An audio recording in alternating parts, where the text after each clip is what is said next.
السلام عليكم ورحمة الله وبركاته، واهلا ومرحبا بكم في حلقة جديدة. كل تجربة بمر بيها بحاول ان انا استخلص الدروس اللي انا استفدتها من الرحلة ديت او من التجربة دي، والنهارده هشارك معاكم الدروس اللي استفدتها من تجربة الامتياز. ولو مش عارف الامتياز فاحب اقول لك ان فترة الامتياز دي هي التدريب العملي بعد النظري. بدرس في معهد تمريض القصر العيني، المعهد بيبقى 2 و6 شهور امتياز. خدت السنتين نظري، المفروض كنا ننزل فيهم عملي ولكن عشان ظروف كورونا والكلام ده فمنزلناش عملي، فيلا بينا نبدأ.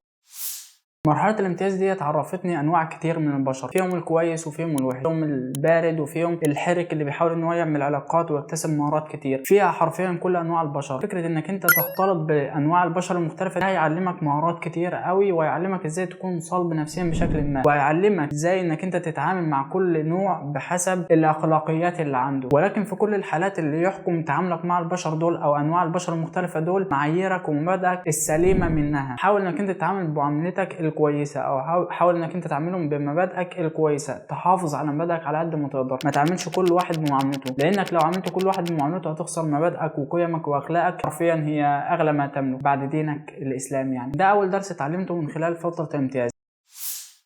تاني حاجة اتعلمتها وتأكدت منها وهي صدق قول ربنا عز وجل في القرآن الكريم: لقد خلقنا الإنسان في كبد. الإنسان دايما في كبد، دايما ديت دار ابتلاء ودار تعب ودار اختبار. فكل اللي احنا بنمر بيه من مشاكل ومن صعاب ومن تحديات ده هو الواقع، دي هي الحياة. لقد خلقنا الإنسان في كبد، في ألم، في شقاء. ولكن الحاجة اللي هتقدر تهون بها على نفسك او انك انت تعدي من الاختبار ده وتنجح فيه هو انك لازم تحمد ربنا على اللي انت فيه، ولازم تكون راضي بشكل ما، ولازم تستمتع بالرحلة، بالصعوبات بتاعتها، بالتحديات بتاعتها، بالاخفاقات، بالنجاحات، بكل حاجة فيها. لازم تستمتع بالرحلة، مفيش حاجة هتتغير. ما تكبرش من الآلام اللي انت فيها، او ما تكبرش من المشاكل. حاول انك انت تدي كل مشكلة قدرها وتقدر انك انت تتأقلم معاها وتحلها وتستمتع بحل المشكلة. واكيد وانت ماشي في الطريق في وسائل مساعدة او معينات للطريق، زي صحبة صالحة، الناس كويسة هيقابلوك فهيحاولوا ان هم يحلوا معاك او يسهلوا من الامور عليك. استمتع بالرحلة واستمتع بالآلام رغم صعوبتها. وفي اكشولي في فيديو احمد ابو زيد كان عامله قناة دروس اونلاين، شابوه ليه، كان عامله عن ازاي تستمتع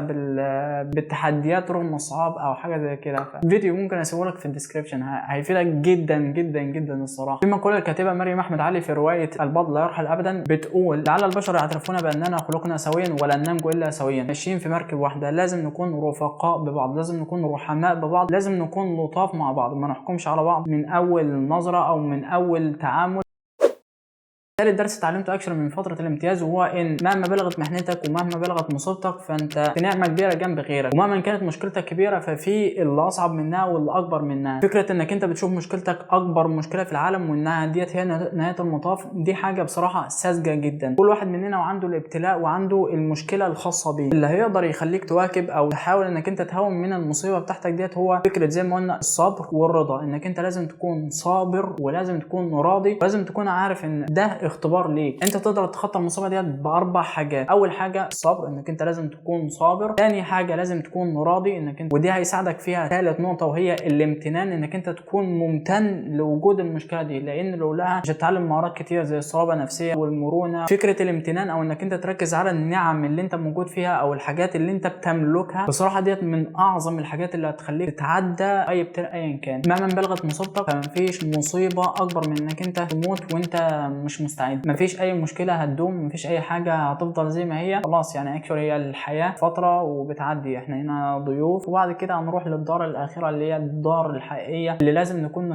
مستعدين ليها ولازم نكون جاهزين. تشغل نفسك دايما بانك انت تكون مستعد. فكر نفسك كل لحظه باللحظه اللي انت هتقابل فيها ربنا. معاك ايه حسنات، معاك ايه اعمال صالحه، معاك ايه صلاه، معاك ايه زكاه، معاك ايه صوم، معاك ايه معامله كويسه مع الناس، معاك ايه اثر كويس سبته في الحياه.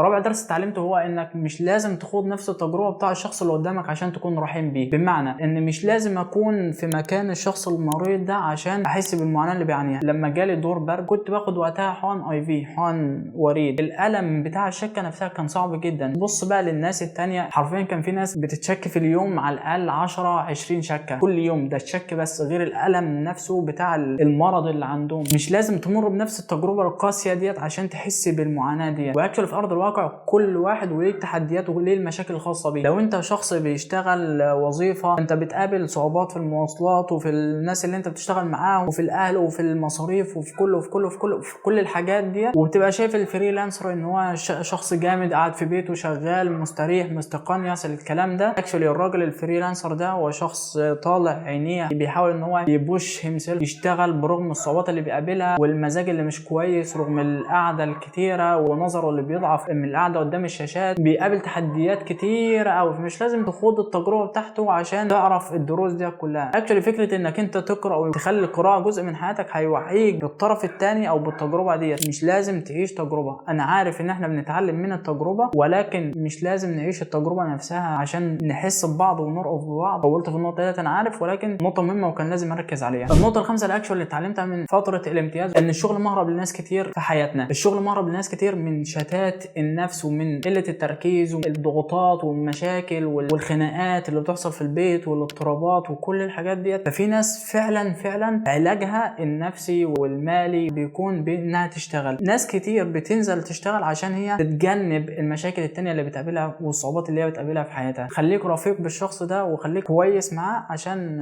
محدش ناقص يعني. ولو انت شخص شغال فديت نعمه برضه تستحق الشكر. في ناس كتير قاعده التفكير عمال ياكلها، عندها اوفر ثينكينج بطريقه غير طبيعيه. في ناس قاعده مش قادره تصرف على نفسها، في ناس قاعده في البيت ما بتتحركش، نفسيتها صعبه قوي لانها مش قادره تطلع بره وتشم الهواء وتتفاعل مع الناس. الحاجات ديت كلها ديت حاجات جدا مهمه، فلازم تكون مدرك لحاجه زي دي. واكشولي زي ما قلت ان الحاجه اللي هتاكد لك او الحاجه اللي هتخليك تحس بالتجربه ديت فكره الامتنان، انك انت تقعد كده في يوم كل يوم معاك ورقه وقلم تدون الحاجات اللي ربنا انعمها عليك ما هيش موجوده عند غيرك. النقطه السادسه اللي اتعلمتها وهي ان كل معلومه اتعلمتها وليها لازمه وحتما ولا بد وهيجي اليوم اللي انت هتستثمرها وهتستغلها وهتحتاجها فيه. اوقات كتير هتحس ان في تحكمات شديده وانهم بيدوك حاجه زايده عن المفروض تاخده. حرفيا كل حاجه بنمر بيها بيجي اليوم اللي بنحتاجها فيه. ايا كانت المعلومه خدها، ولما يجي الموقف هتعرف ان المعلومه ديت هتفرق معاك. الحاجه السابعه الاكشن اللي اتعلمتها من الامتياز وهي ان رحله التعلم ليس لها نهايه. مفيش تعلم وليه نهايه، كل مجال وليه الابديتس اللي بتحصل فيه، وكل ما انت بتتعلم كل ما عمرك ما هتوصل لنهايه المجال اللي انت فيه. فمهما كان مجالك لو ما اتعلمتش بشكل مستمر وتعلمت كل يوم حاجه جديده بشكل ما هتندثر زي ما قلنا قبل كده في الفيديو بتاع المره اللي فاتت. وهنا هيجي دور حاجه مهمه جدا وهي فكره انك انت تحب اللي انت بتشتغله. لو انت حابب الحاجه اللي انت بتشتغلها ده هيهون عليك كتير جدا من مرحله التعلم او من الالم اللي هيجي لك من ناحيه التعلم. ولكن الحب ده مش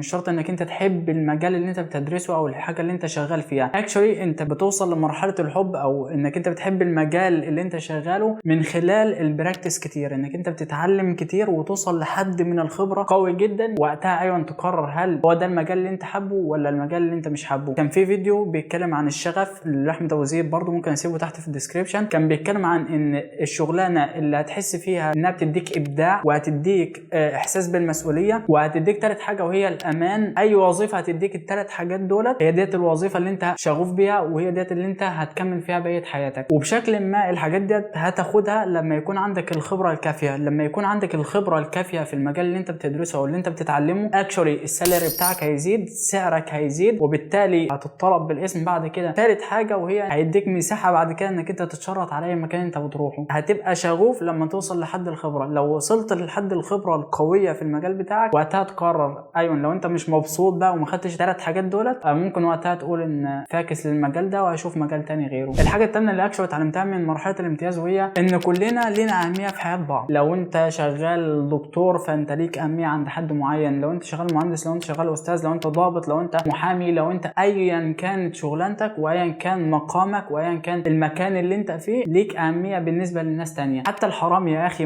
الحرامي ليه قيمه في حياتنا. تخيل حياتنا مثلا من غير حرامي. هتلاقي ناس كتير مهمله في حاجات كتير، رمي حاجات هنا ورمي حاجات هنا، ولكن فكره وجود حرامي يخليك حريص على الحاجه اللي معاك. كل الاشخاص اللي حوالينا ليهم اثر في حياتنا، حرامي والمتنمر والمحبط واللي بيشجعك واللي بيحمسك، كل الاشخاص ليهم دور في حياتك وليهم اهميه في حياتك. بدون وجود بعضنا في حياه بعض صراحه الحياه تختلف تماما. كلنا بنساهم في تطوير حياه بعض بشكل ما. الحاجه التاسعه اللي اكشولي اتعلمتها وهي اهميه وجود الناس الكويسه في حياتنا. لو حياتنا كلها ناس محبطه وناس يأسه وناس ما عندهاش امل وناس ما عندهاش شغف وناس ما عندهاش طاقه، المجتمع بتاعنا هيكون حاسس ان ملوش طعم، حاسس ان هو تيستلس. تمام، مشكله ما تحصل معاك، فوجود شخص يحل لك المشكله ديت او تيسير ربنا ليك ان هو يبعت لك شخص يعينك على قضاء الحاجه ديت بيوفر عليك كتير جدا. وفكره وجود ناس طيبه وناس صالحه وناس كويسه ده بيشجعك بشكل ما انك انت تكون مقبل على الحياه. الحاجه العاشره اللي اتعلمتها وهي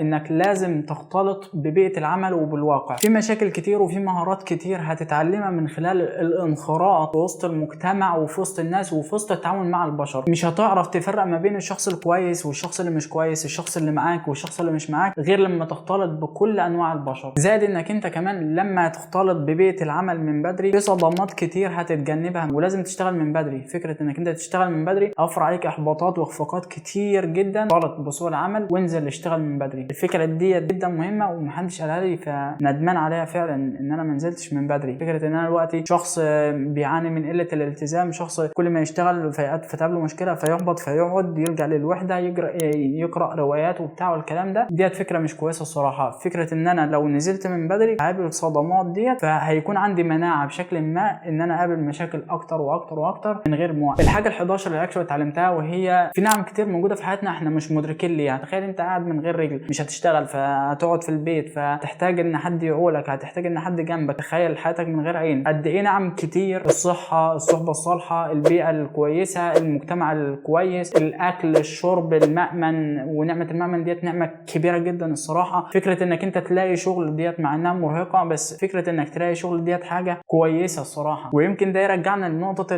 الامتنان اللي احنا اتكلمنا عنها من بدري كده. لازم تكون ممتن للحاجات اللي في حياتك. يعني يا اخي تخيل ان انا بقيت ممتن في ايام بكون ممتن للورقه والقلم، انك تلاقي ورقه دلوقتي تكتب عليها. زمان ما كانتش موجوده. تخيل ورقه بردي تكتب عليها بصعوبه. هكذا نعمه القلم، تخيل انت مش مجبر انك انت تقعد تفتف كده في القلم عشان يكتب. ونعمه كبيره جدا نعمه السماعات، انك انت قادر انك انت تسمع الحاجه اللي انت عايز تسمعها من غير ما تؤذي الاخرين، سواء هتسمع على حاجه بالليل او هتسمع وانت راكب في الميكروباص. الكلام ده نعمه تستحق الشكر. نعم كتير كتير بنمتلكها. ولكن الحاجه ال12 اللي اتعلمتها ويمكن ديت هتبان ان هي متناقضه مع النقطه الاولانيه اللي هي بتاعت ما تعاملش الناس بمعاملتهم، عامل الناس باخلاقهم، باخلاقك وقيمك الكويسه وركز في الكويسه ديت. المره دي بقول لك بقى انك في انواع من البشر لازم تتعامل معاهم بمعاملتهم، لان الاشخاص ديت لو اتعاملت معاهم باخلاقك ييجوا عليك اكتر، هيتطاولوا اكتر، وبالتالي انت لازم تعاملهم بمعاملتهم. بعض البشر والاغلبيه لازم تعاملهم باخلاقك ومبادئك، ولكن بعض البشر القليلين قوي كده هتعاملهم بمعاملتهم هم. ركز في النقطه ديت لانك هتقابلها كتير. كل واحد مننا في حتة خير كده، بل الأصل في البشر عامة هو الخير مش الشر من وجهة نظري الصراحة. أكيد فيك حتة خير كده. ولو سمعت الكلام بتاعي ده أو وصلت للمرحلة ديت وسمعت النصيحة دي فأكشولي أكيد حتة الخير ديت هتصحى في يوم ما. عامل الناس بأخلاقك ومبادئك الكويسه. النقطه 13 اللي اكشولي اتعلمتها وهي اننا لازم نتحمل بعض بشكل ما، لازم نعدي لهفوات بعض، لازم نتراحم فيما بيننا، لازم ما نقفش لبعضنا على الوحده. فكره ان واحد يكون متعصب فانا لازم اتعصب قصاده، فهو يشد قصادي فانا اشد قصاده، فنكبر المشكله فنسيح لبعضنا. ديت فكره مش صح. لازم وقت ما انا اكون متضايق انت تطول بالك، وقت ما انت تكون متضايق انا اطول بالي، وبالتالي المشكله تتحل. المعلومه ديت تفيدك لو انت متزوج مثلا، جيت في يوم ما لقيت اكل محروق او اكل مش كويس، فازاي تعمل اكل مش كويس انا راجع من شغلي وبتاع؟ ده مش صح. لازم تتحمل اليوم ده، يعني في 30 يوم تاني كويسين استمتع بيهم. يعني خلي ده يشيل ده، اليوم الكويس يشيل اليوم الوحش، وهكذا الدنيا تعدي. بس انك انت تقف على الواحده كده ده مش صح الصراحه. لاننا مش حاجات الكترونيات، بل الالكترونيات كمان والالات بتغلط وبتسهو، واوقات بيحصل لها احتراق من الضغط اللي هي متحملاه. فاحنا بشر واكيد هيحصل مننا هفوات. ما نقفش لبعضنا على الوحده، نعرف بعض الصح والغلط ونوعي بعض، ده واجب علينا، ولكن ما نقفش لبعض على الوحده. النقطه ال14 اللي اكشولي اتعلمتها وهي اننا لازم نفكس بشكل ما. لازم تتعلم فن الفكسان، انك انت لما تلاقي مشكله ما او واحد بيجي يديك امبريشن مش كويس او يديك مثلا مشاعر مش كويسه او يشتمك، فانت لازم تفكس لحاجات كتير بقى. تفكس لكلام الناس المحبطه ببساطه، تفكس لراي معرفش مين اللي بيقول ده شخص مش كويس. فكره انك انت تسمع حد بيتكلم عليك من ورا ظهرك، فواحد يوصل لك المسج، انت تعرف بشكل ما ان في واحد اتكلم عنك ويقول ده مثلا ده شخص مش كويس، ده شخص معرفش ايه، ده شخص معرفش ايه. ما ينفعش انك انت تروح للشخص ده وازاي هو يقول عليا كده وبتاع، ولا كانك سمعت. الحاجه ال15 اللي اكشلي اتعلمتها وهي اننا لازم نعمل اللي علينا. اعمل اللي عليك ايا كان المجتمع اللي حواليك كله مش كويس. لو المجتمع اللي حواليك ما بيعملش شغله بضمير، اعمل انت اللي عليك. خليك انت الحاجه الصالحه اللي هتسيب اثر بعد كده في الناس دي. كل ما انت بتعمل حاجه كويسه صدقني الناس اللي حواليك بيقتدوا بيك. انت اصلا بتنزل ارض الواقع بتلاقي ناس ماشيه بسيستم معين، انت بتنزل تمشي زيهم، بتعمل كل حاجه زيهم. واول حاجه بتثبت او بترسخ في عقليتك هي اول حاجه دخلت لك. الرسول صلى الله عليه وسلم كان بيقول ان الله يحب اذا عمل احدكم عملا ان يتقنه. فكره الاتقان ديت في المجال بتاعنا انا شايفنا في غفله عنها جدا. وصلت لمرحله ان مرضى نفسهم لما بيشوفوا واحد بيعمل اللي عليه بيكونوا مستغربين. ان الله يحب اذا عمل احدكم عملا ان يتقنه، وقل اعملوا فسيرى الله عملكم ورسوله والمؤمنون وستردون الى عالم الغيب والشهاده فينبئكم بما كنتم تعملون. الحاجه ال16 اللي اكشوال اتعلمتها وهي انك انت صاحب. دي حاجه كويسه الصراحه، وديت نعمه لازم تكون ممتن ليها. انك تكون صاحب مكان، صاحب مشروع، صاحب فكره، ايا كان صاحب ايه بالظبط، بس فكره انك انت تكون صاحب حاجه ديت حاجه كويسه الصراحه. ولكن فكره انك انت تغتر بانك انت صاحب حاجه وبالتالي تعامل الناس انهم اقل منك او تعاملهم معامله جافيه او انك انت تعاملهم انهم عبيد عندك، ديت فكره مش حلوه الصراحه. تخيل ان ربنا مثلا عاملنا نفس المعامله ديت، اللي هو صاحب الملكوت وكل حاجه، لو جه عليك او ظلمك او جرحك او اداك كلمه مش كويسه او انتقدك بشكل سلبي، اكيد مش هتكون مرتاح. لما تكون صاحب تراعي شعور الناس اللي حواليك، تحاول انك انت ما تظلمش حد، ما تظلمش حد عشان تصاحب مكان او تنصر عيالك او اولادك على الناس التانية. لما تكون صاحب احمد ربنا وما تظلمش اللي تحتك. اخر حاجه اكشن اتعلمتها خلاص اخر الفيديو، ولو وصلت للنقطه دي فانا بحييك جدا الصراحه. دونت جادج، ما تحكمش. don't judge book with its covers. ما تحكمش على الكتب من الجلاد او الغلاف بتاعها، احكم عليها لما تتعامل معها وتشوفها على ارض الواقع. ارض الواقع بتبين الخبيث من الطيب، بتبين الشخص الكويس من الشخص اللي مش كويس، الشخص اللي معاك من الشخص اللي مش معاك. تعرف حد اعرفه، طب عاشرته ولا ما عاشرتوش؟ يبقى ما تعرفوش. لما تتعامل معاه على ارض الواقع يبقى انت كده عرفته. بس انك انت تحكم عليه من مظهره ومن تعامله الخارجي او من الكلام اللي ممكن يكون مغلف نفسه بيه في بعض الاحيان، دي فكره مش صح صراحه. يعني احنا كنا بنقابل حرفيا ناس منتقبات، بنات منتقبات بيشغلوا اغاني اختلاط، ضحك، هزار، كل حاجه، افعال كده مش عايز اوصل لها، ولكن افعال مش صح. النقطه الاخيره او النقطه الاكسترا او النقطه الاضافيه، لازم يكون عندك حسن ظن بالشخص اللي قدامك. ان الشخص اللي قدامك لو عمل تصرف معين اول حاجه تفتكرها له حسن الظن، انك انت تظن بيه ظن كويس. وصدقني ناس كتير لما بتتسرع في الحكم على الاشخاص اللي قدامها وعلى الافعال بتاعتهم بتكتشف بعد كده انها كانت غلط، لان الشخص ده بيكون وراه ستوري معينه او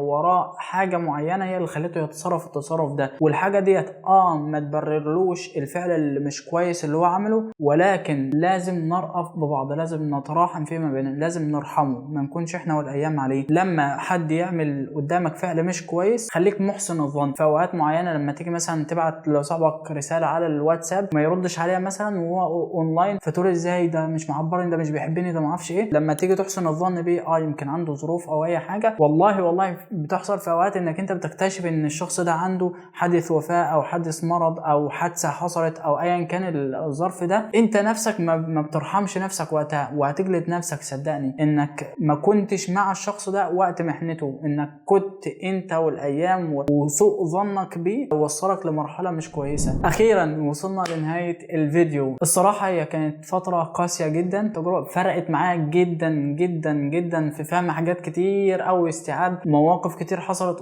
قدامي، ولكن الاكيد ان انا طلعت بيها باعظم الدروس في حياتي. زي ما بيقولوا برضه او الجمله او القوت اللي انا حافظه وبكرره كتير، اقصى التجارب تاتي باعظم الدروس، اقصى التجارب تاتي باعظم الدروس. بكل تاكيد المرحله عدت زي اي مرحله. ما تفتكرش ان المرحله ديت هي اخر المطاف، او ما تعشمش نفسك ان خلاص كل الالام هتنتهي بانتهاء المرحله الصعبه اللي انت فيها. صدقني هتقابل اصعب منها واصعب منها واصعب منها، عديناه ولسه ياما مشاكل كتير جايه. اتعب في الثانويه عشان ترتاح في الكليه، ديت فكره خاطئه جدا، او بس بيقول لك كده عشان يهون عليك التعب اللي انت بتقابله او يخليك تجتهد شويه، ولكن الحياه كلها صعاب والحياه كلها تحديات وعمرها ما بتنتهي، والمشكله بتعدي بيجيلك اسوأ منها. فما تعلقش سعادتك بنهايه مرحله معينه، لا، السعاده هي انك انت تستمتع بالرحله. واكشلي في فيديو هنتكلم عنه عن فلسفتي عن السعاده او مفهومي عن السعاده ان شاء الله. ما تنساش تعمل سبسكرايب وتشغل الجرس عشان تشوف الفيديو اول ما ينزل، ودوس لايك لو الفيديو عجبك.